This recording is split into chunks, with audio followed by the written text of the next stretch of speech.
স্বাগত জানাচ্ছি আইন অধিকার ভিত্তিক channel voice of law and human rights থেকে। আমি Mohammad Wahidur Rahman Laskar, advocate, Bangladesh supreme court, chairman and trainer, অধিকার ভিত্তিক সংগঠন লিগ্যাল অ্যাকশন বাংলাদেশ এবং প্রভাষক ও পরীক্ষক আইন বিভাগ, জাতীয় বিশ্ববিদ্যালয়। আজকে আমি আলোচনা করব দেওয়ানি মামলার বিভিন্ন স্তর বা দেওয়ানি মামলার পরিচালনা পদ্ধতি সংক্রান্তে। প্রথমেই বলছি, একটি দেওয়ানি মামলা আর্জি দাখিলের মাধ্যমে শুরু হয়। প্রথমে আর্জিটি দাখিল করতে হয় সংশ্লিষ্ট আদালতের যিনি সেরেস্তাদার তার কাছে। সেরেস্তাদার আর্জিটি চেক করে তিনি সেটিকে পাঠাবেন পেশকার সাহেবের কাছে।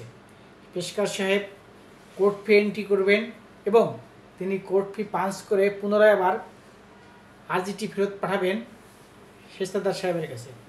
সেরেস্তাদার সাহেব তিনি সেটি ফাইলিং রেজিস্টারে এন্ট্রি করবেন এবং এন্ট্রি পরবর্তী তিনি নেজারত বিভাগে পাঠিয়ে দিবেন। নেজারত বিভাগের যিনি ইনচার্জ আছেন তিনি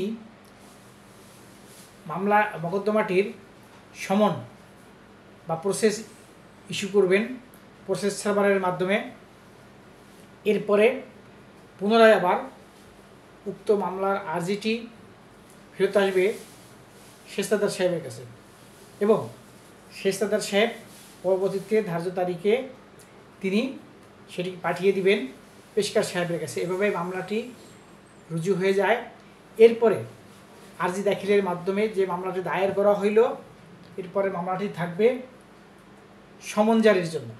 যদি সমন জারি হয়ে আসে তাহলে মামলাটি থাকবে জবাব দাখিলের জন্য, অথবা পরবর্তীতে একটি পর্যায়ে সেটি একতরফা বা এক্সপার্টি হিয়ারিংয়ের জন্য চলে যাবে। ধরে নিই আমরা মামলাটা কন্টেস্টিং বা দুই পক্ষের প্রতিযোগিতায় প্রতিদ্বন্দ্বিতার মামলাটি চলছে, সেই ক্ষেত্রে কীভাবে মামলাটি চলবে। সমন জারি হয়ে আসার পরে বিবাদী পক্ষ কোর্টে অ্যাপিয়ার করবে। অ্যাপিয়ার করে টাইম নিতে পারে কিংবা জবাব দাখিল করতে পারে। এই জবাব দাখিল করার পরবর্তীতে এই মামলাটি এডিআর অল্টারনেটিভ ডিসপিউট রেজুলেশন বা বিকল্প বিরোধ নিষ্পত্তি বা মিডিয়েশনের জন্য বা মধ্যস্থতার জন্য কোর্ট নির্ধারণ করবে এবং যদি এডিআরের মাধ্যমে বা মিডিয়েশনের মাধ্যমে মামলাটি নিষ্পত্তি না হয় তাহলে পুনরায় মামলাটি বিজ্ঞ আদালত বিচার্য বিষয় বা ইস্যু ফ্রেম করবেন। এই ইস্যু ফ্রেম কীভাবে গঠন করবেন? বাদী পক্ষের আর্জি এবং বিবাদী পক্ষের যে আপত্তি জবাব দাখিলের মাধ্যমে আপত্তি দাখিল করেছে, এর মধ্যে যে বিবদমান ইস্যুগুলো আছে সেগুলোকে নিয়েই মূলত বিচার্য বিষয় গঠন করা হয়। এরপরে থাকবে সেটি 30 ধারার পদক্ষেপের জন্য। 30 ধারার পদক্ষেপ হচ্ছে গিয়ে ডিসকভারি বা উদ্ঘাটন। যদি কোনো গুরুত্বপূর্ণ দলিল দস্তাবেজ দাখিল করার প্রয়োজন হয়, যদি কোনো বিষয়ে মামলা সংক্রান্তে স্বীকৃতি বা অস্বীকৃতি করা হয়, সেই সংক্রান্ত এই পদক্ষেপটি নেওয়া হয়।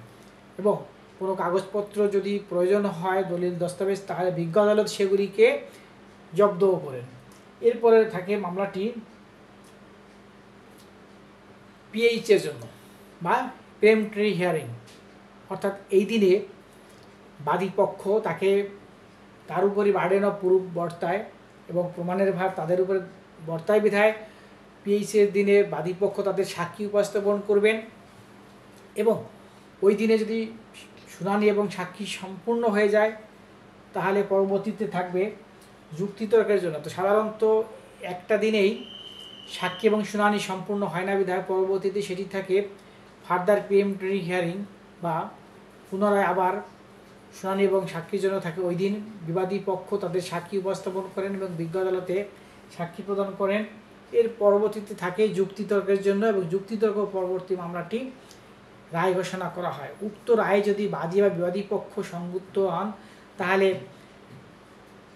মামলার বিধান অনুসারে রিভিশন করতে পারেন বা কখনো কখনো আপিল করতে পারেন এবং পরবর্তী পদক্ষেপের জন্য প্রসিড করতে হবে উচ্চতর আদালতে। ধন্যবাদ সবাইকে। চ্যানেলটি যারা দেখছেন দয়া করে সাবস্ক্রাইব করবেন এবং কমেন্টস বক্সে আমাদের মূল্যবান মতামত জানিয়ে দেবেন এবং পাশে থাকা বেল বাটনটি প্রেস করবেন পরবর্তী নতুন নতুন ভিডিও পাওয়ার জন্য।